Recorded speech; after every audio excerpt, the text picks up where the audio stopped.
wabarakatuh. Waalaikumsalam warahmatullahi wabarakatuh. Apa kabar semuanya? Baik, Bu. Nah, sebelum kita memulai pembelajaran hari ini, Ketua kelas silakan pimpin doanya. Baik, Bu. Sebelum memulai pembelajaran, marilah kita berdoa. Berdoa mulai. Berdoa selesai.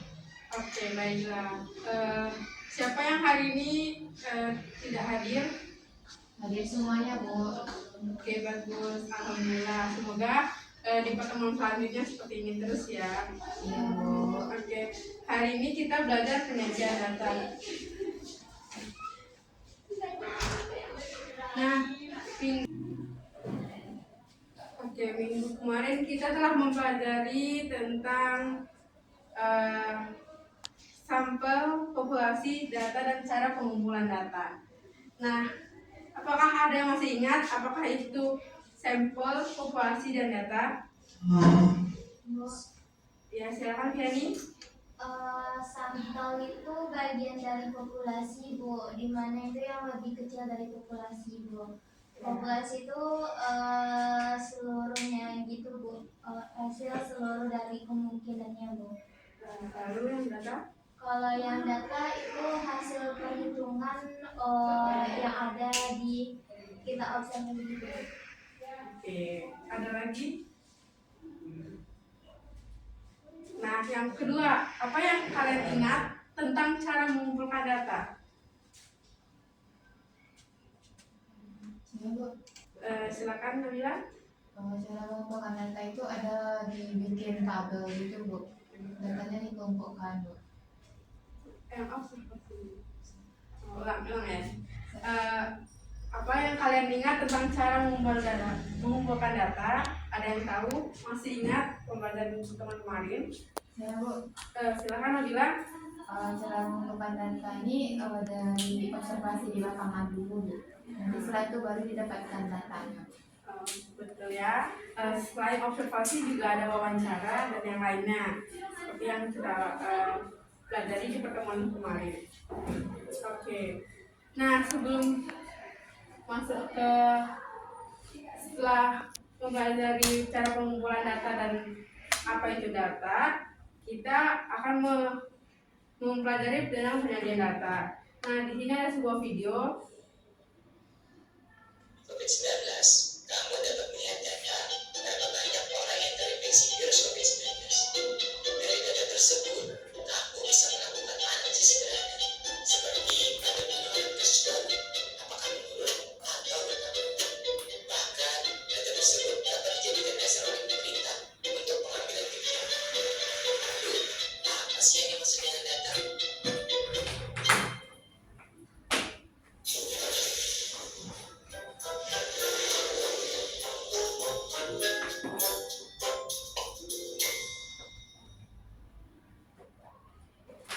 Data adalah fakta atau angka-angka yang dikumpulkan, dianalisis, dan diringkas untuk disajikan. Contohnya seperti data penularan COVID-19 tadi. Nah, dari definisi data itu sendiri, kita jadi tahu kalau sebuah set data itu pada akhirnya akan membutuhkan penyajian data. Lalu, apa yang dimaksud dengan penyajian data? Penyajian data adalah upaya untuk menampilkan atau memaparkan data yang didapatkan secara visual. Dan tujuannya adalah untuk mempermudah proses pemahaman dan analisis data yang jumlahnya banyak. Lalu, bagaimana cara menyajikan data itu? Penyajian data secara visual biasanya melibatkan teknik desain grafis. Ada macam-macam penyajian data yang bisa kita gunakan. Di antaranya adalah penggunaan tabel, diagram, dan grafik. Terkadang, kalau kita dapat banyak informasi secara lisan atau tertulis yang berisikan kalimat panjang dalam satu waktu, kita suka jadi bingung untuk mendapatkan informasi penting. Beda kalau kita tuangkan informasi itu ke dalam bentuk penyajian data. Dengan menggunakan penyajian data, kita jadi bisa dengan lebih cepat mendapatkan informasi penting yang kita perlukan. Gimana? Sudah paham tentang penyajian data? Untuk materi-materi lainnya, temukan di pembelajaran berikutnya. Sampai bertemu lagi. Oke, dari video tadi apa yang bisa kalian peroleh Pengertian data, Bu. ya. Jadi data itu sesuatu yang diperoleh lalu diolah dan nantinya disajikan ke dalam bentuk yang lebih mudah dipahami, Bu. Oke, ada lagi? Nggak ada. Benar ya, yang di video tadi itu menunjukkan apa sih itu data dan bagaimana cara menyajikan data dan tujuan sebenarnya kita menyajikan data itu apa gitu. Nah, ada di dalam video itu. Lalu, nah tujuan sebenarnya kita mempelajari data atau mengumpulkan data, penyajian data itu untuk kalian nanti dapat mengumpulkan dan menyajikan data dengan benar dengan menggunakan tabel, histogram, dan diagram. Lalu setelah kalian mengikuti pembelajaran dan melalui pengerjaan LKPD, kalian dapat menggunakan tabel histogram dan diagram dengan benar. Nah, Bu ada pertanyaan nih. Ada yang bisa bantu untuk membacakan? Saya, Bu. Baik, Nabila. Di sini ada sebuah pertanyaan. Data berat badan siswa kelas 7 ada 47, 52, 55, 44, 45, 50, 48, 48, 44, 46, 46, 50, 48, 43, 51, 51, 53, 52, 54, 55. Bagaimana cara menyajikan data di atas dan ada berapa orang yang memiliki berat 48 kg? Nah, ada yang bisa menjawab pertanyaan di atas? Bisa di depan? Ada, Bu? Tidak, Bu. Nah, dari pertanyaan ini nanti kalian bisa menjawabnya dengan pengerjaan LKPD. Tapi sebelum itu, Ibu mau kasih video lagi. Setiap hari, media sosial menjadi sisi kehidupan masyarakat dunia. Rilis terbaru lembaga riset Nielsen menunjukkan media sosial menjadi sebuah solusi baru masyarakat berkomunikasi dan berekspresi. Lantas seperti apa pola kecenderungan pria dan wanita atas media sosial? Tapi yang paling menyita waktu pengguna media sosial. Candu media sosial secara lengkap untuk Anda pada sore hari ini. Kita lihat di video seperti candu ya. Jadi setiap hari kita lihat gak ada waktu kalau kita tuh pasti ngecek apa sih yang baru update di media sosial. Kita lihat bersama selanjutnya. Oke, ini tidak bisa bergerak. Baik, saya akan coba lagi. Oke, ini dia. Lihat media sosial kan. Kita lihat untuk penggunaan seluruh media, baik itu media sosial maupun media konvensional seperti koran, kemudian juga kita lihat ada Facebook, media sosial, kemudian juga televisi. Secara total menghabiskan waktu sekitar 25 setiap hari mereka menghabiskan waktu untuk terlibat di dunia media sosial. Selanjutnya kita lihat bagaimana dengan Facebook dan Twitter adalah dua media sosial yang paling banyak diminati. Dan tahukah Anda hari ini adalah hari yang paling baik ataupun paling rame di dunia maya, utamanya untuk Facebook dan Twitter. 33% di Twitter, 43% di Facebook. Facebook masih menjadi raksasa media sosial yang patut Anda perhitungkan kalau Anda memiliki produk ataupun jasa yang ingin Anda iklankan. Apalagi hari Minggu ketika Anda ada di hari Senin dan hari Minggu bahas di salah satu yang menarik ya, karena paling banyak ini juga dibahas sama di dari Facebook. diagram ya. Selanjutnya kita lihat TV serial itu adalah yang paling banyak juga diperbincangkan ya, kita merespon film-film tersebut. Lalu adalah lain-lainnya yang paling banyak memang ditonton di dunia maya. Kita lihat sendiri bagaimana The Walking Dead berada pada posisi pertama dengan total sekitar lebih dari 3 juta orang. Setiap dia tayang, 3 juta orang langsung bereaksi di media sosial baik Facebook, Twitter, dan lain sebagainya. Dan memang film ini merupakan film horor yang berasal dari Amerika Serikat, ditayangkan per enamnya nanti mereka berhak mendapat kontrak pertama senilai $100.000 Amerika dengan Universal Music Group. Jadi ini adalah peta bagaimana kita tidak bisa kehilangan 1 menit pun tampaknya kalau tidak update media sosial. Oke, dari video tadi, apakah ada di benak kalian pertanyaan? Ada, Bu. Apa itu Nabila? Bagaimana cara menyajikan datanya, Bu?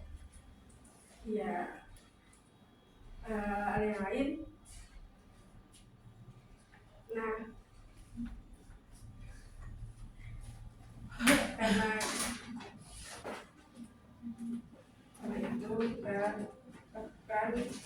menjawab pertanyaan kalian, kita akan menggunakan LKPD yang nanti bakal di mana LKPD itu akan membantu kalian dalam menjawab pertanyaan-pertanyaan yang telah ada di yang kalian bertanyakan.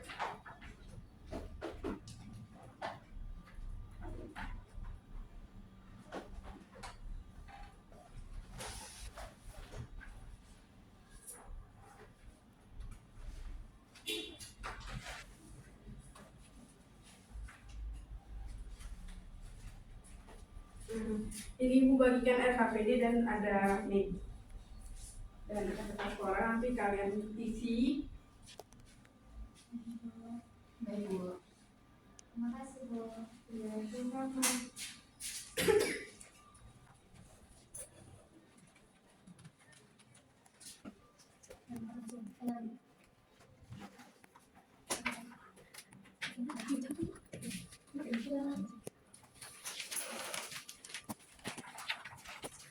Jika ada pertanyaan, boleh dipertanyakan ya.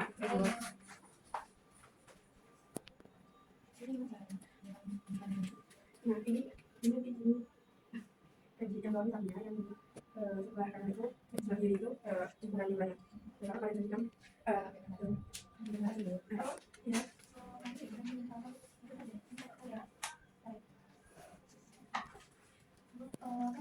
dengan lingkaran Bu. Berarti itu dari pas sendiri ya bukan dari itu. Berarti Kalau ini. kalau di pasal tidak 100, kalau di zakat yang tidak 100. Oke. Nanti kalau kalian sudah selesai, tolong kirim hasil kerjanya dalam bentuk PDF ke WA ya. Baik Ibu. Baik, apakah semuanya sudah selesai? Sudah Ibu. Oke, kalau sudah selesai, Ibu minta perwakilan satu kelompok untuk mempresentasikan hasil diskusinya. Ibu katakan kalau sudah selesai, kumpulkan di WA. Nah, sepertinya sudah ada beberapa orang yang telah menunjukkan ke Ibu. Nah, kelompok mana yang mau mempresentasikan? Saya Bu. Baik, Nabila, silakan.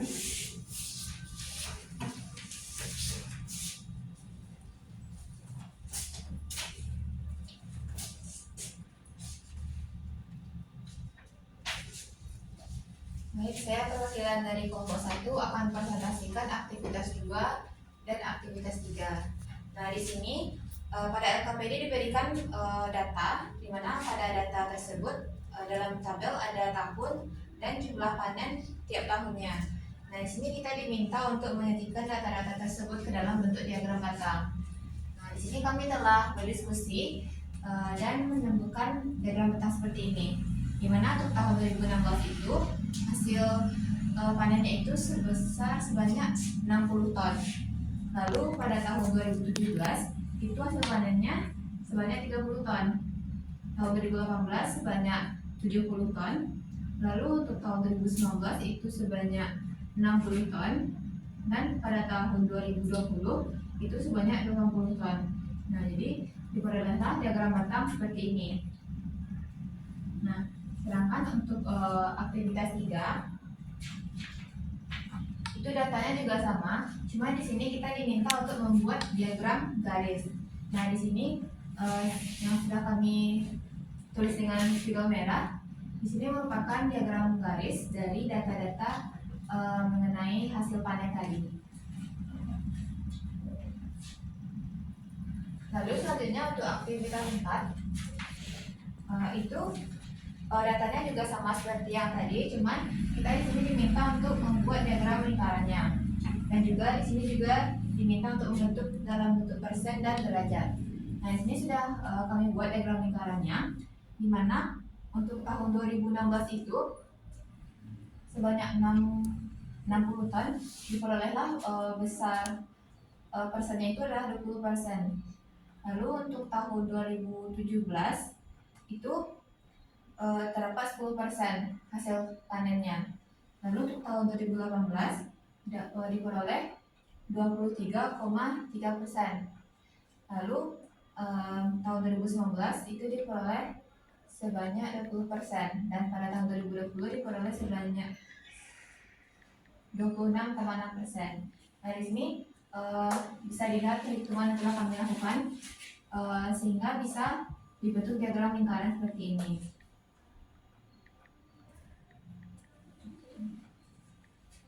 Di sini juga kami telah mencari untuk membuat diagram lingkarannya ini kami melakukan kalkulasi dengan menghitung besaran sudut setiap tahunnya.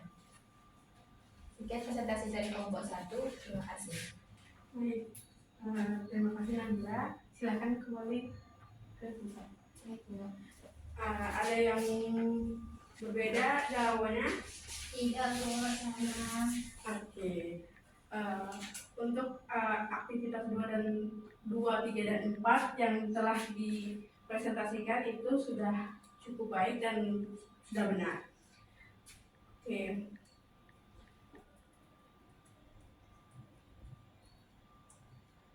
Nah, jadi diagram batang itu gambarnya seperti ini.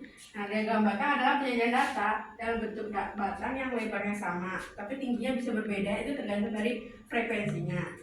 Lalu ada diagram garis. Nah, sama dengan diagram batang, cuman yang berbedanya itu dia berbentuk garis. Dan untuk diagram lingkaran, diagramnya berbentuk lingkaran dengan masing-masing bagiannya itu mewakili setiap datanya. Nah, ini contoh dari diagram berbentuk derajat dan ini contoh dari diagram berbentuk set. Nah, oke. Setelah kalian mengerjakan LKPD, Ibu akan memberikan kalian tugas sendiri, nanti akan dikerjakan dan dikumpulkan setelah pembelajaran selesai. Baik Ibu.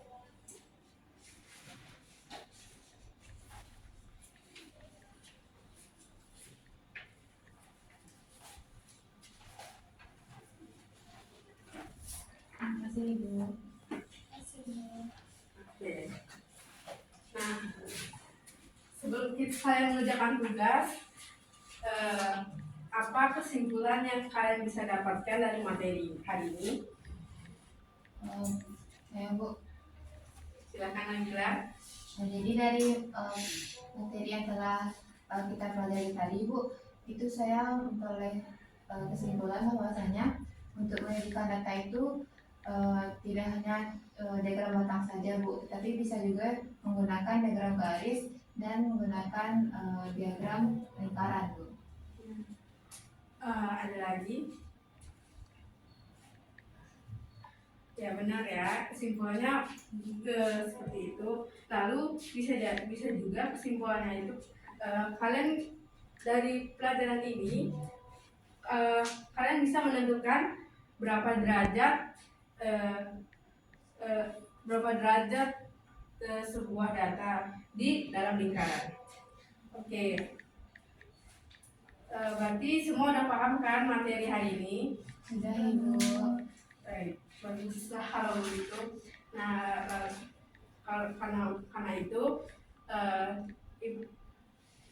karena itu Ibu akhiri pembelajaran ini dengan membaca hamdalah. Alhamdulillahirabbil alamin. Untuk pertemuan selanjutnya, kalian akan mempelajari tentang ukuran pemusatan data. Baiklah, Ibu tutup. Assalamualaikum warahmatullahi wabarakatuh. Waalaikumsalam warahmatullahi wabarakatuh.